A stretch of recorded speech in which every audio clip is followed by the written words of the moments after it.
आज सुनते हैं बीरबल की चतुराई का एक और किस्सा। तो किस्सा कुछ यूं है। अकबर का साला जो हर वक्त बीरबल की जगह हथियाने के सपने देखा करता था, एक दिन दरबार में जा पहुंचा। उसने अकबर से कहा, जहां बना बीरबल में ऐसा क्या खास है, मैं भी उसकी तरह अक्लमंद हूं, मुझे भी वजीर बना दीजिए।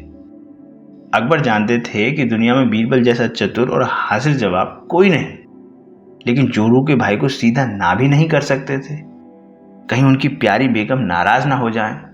तो उन्होंने सोचा, चलो इसे इसकी औकात दिखाते हैं। और फिर आया एक दिलचस्प इम्तिहान। अकबर ने अपने साले को कोयले से भरी एक भारी भरकम बोरी थमाई और फरमाया, अगर तुम इस कोयले की बोरी को हमारे राज्य के सबसे लालची और चालाक सेठ दमड़ी लाल को बेच सको तो मैं जरूर तुम्हें वजीर बना दूंगा। अब साले साहब घबरा गए। सेठ दमड़ी लाल की कंजूसी और होशियारी से पूरा शहर वाकिफ था। उसे तो फूटी कौड़ी भी निकालनी पड़े तो वह 100 बार सोचता, लेकिन कोई चारा भी नहीं था। साले साहब ठान कर चल पड़े। अब देखिए क्या हुआ। सेठ दमड़ी लाल ने उनकी पूरी बात सुनी और ठहाके मारकर हंसने पड़ा। बेवकूफ समझा है क्या मुझे? कोयले के लिए पैसे? अरे एक ढेला भी ना दूं? बेचारे साले साहब सिर झुकाए, हार मानकर महल लौट आए। अब बारी थी बीरबल की। बीरबल मुस्कुराए और बोले, जहां पना मैं तो उस कोयले का एक टुकड़ा ही 10,000 में बेचाऊं।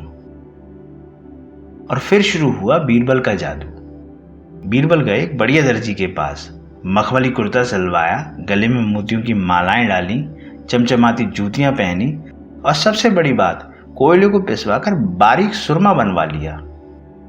इसके बाद उन्होंने अपना रूप बदला और शहर के एक आलीशान मेहमान खाने में जाकर डेरा डाल लिया। अब आई असली चाल।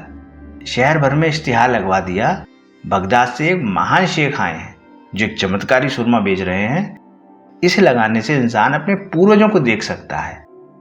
अगर किसी के पुरखों ने कहीं धन गाड़ा है तो वे खुद आकर उसे बता देंगे।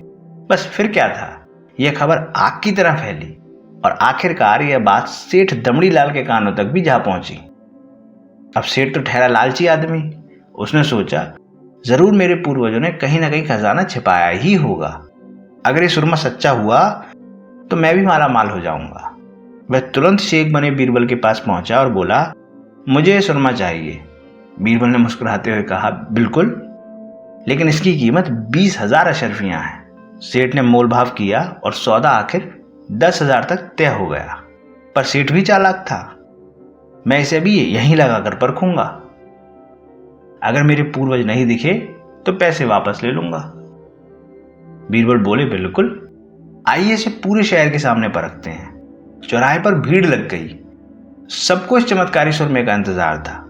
बीरबल ने ऊंची आवाज में ऐलान किया, ये सेठ अभी तुरंत ही करिश्माई सुरमा अपनी आंखों में लगाएंगे, और ये अगर उन्हीं की औलाद होंगे जिन्हें ये अपना माँ बाप समझते हैं तो इन्हें इनके पूर्वज दिखाई देंगे और गड़े हुए धन के बारे में बताएंगे।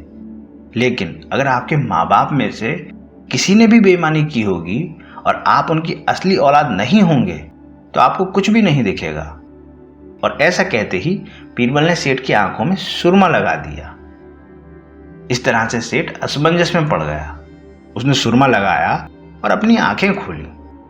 दिखना तो वैसे भी कुछ नहीं था, लेकिन सेठ बेचारा करता भी तो क्या करता। उसने अपनी इज्जत बचाने के लिए बीरबल को 10,000 रुपए दे दिए और आग बबूला होकर वहां से चला गया। बीरबल मुस्कुराते हुए महल लौटे और अकबर को पूरा किस्सा सुनाया। अकबर ने ठहाका लगाया और उनका साला वह चुपचाप अपना सामान समेटकर घर चला गया। उस दिन के बाद उसने कभी बीरबल की जगह वजीर बनने की बात नहीं की। और इस तरह बीरबल की चतुराई ने एक बार फिर जीत हासिल की।